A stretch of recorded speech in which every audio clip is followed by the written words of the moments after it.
Well, Arizona is on a roll. On the flip side, Oregon State, they came into Saturday trying to bounce back, and it was a rough loss. Top 25 team, preseason top 25 team. They dropped it to Eastern Washington. They needed this one against Hawaii in the second quarter. Sean Mannion, how about to Richard Mullaney? 19-yard touchdown pass. He had 4 catches for 68 in this one. Beavers up 14-0.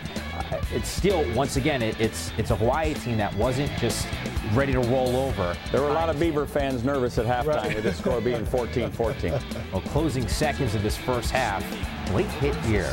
Devon Stevenson comes in with that late pass. Trayvon Henderson, a little fight on that sideline erupts here. Norm Chow, you can understand, certainly upset as you take a closer look. I mean, this is a little bit more than boys. This is what they're trying to get guys to understand they don't want to see anymore. That is exactly what we want to call targeting and flagrant. That's what we're trying to get out of the game. Let's take it to the third quarter. We're tied at 14. Sean Mannion, a beast. First game, he was fantastic. This one as well. 31-40, 72, 4 touchdowns. My God. And that's following up a 37-43 performance last week. All he's done is throw 7 touchdown passes for about 800 yards at 79% clip. And all he has done is catch touchdowns. Brandin Cooks. 2 more today. 7 catches, 92 yards, and 2 scores in this one. It's like Mike Riley made the right decision at quarterback. Him and Cody Vaz going back and forth here. Hawaii, though, gets stuffed. A salute to the Beaver defense for responding to a lot of criticism over the last week, coming out, playing together. I thought they played a spirited game.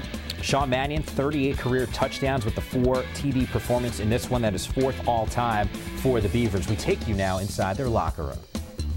How about those Beavers? And I thought the best thing about it tonight was after we got up 14-0, they tied it up, and then we won the game. Then we came out and won the game. Great job by the defense. Lots of poise in the second half. Some great drives by the offense.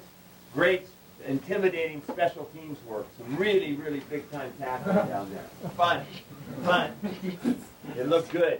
It looked good. A lot of good stuff. So, something to be proud of. Hip, hip, hooray!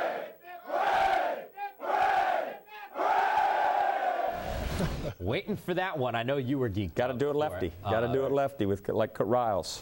Coach Riley, once again, nothing but a lot of energy in the post-game locker room. One of the best parts of taking you inside the locker room here on the Pac-12 networks. Feels a lot better than it did a week ago. There's no doubt about that. I promise. We're expected to do that 2 weeks in a row.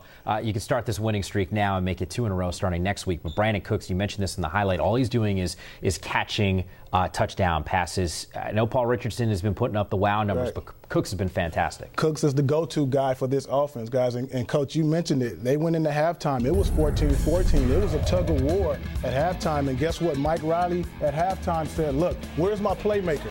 Brandin Cooks stood up and said, hey, get me the rock. And in the third quarter, you see a touchdown right there. 2 touchdowns in the third quarter, put them up 28-14 in the third quarter. And from that point on, I tell you what, they just rolled.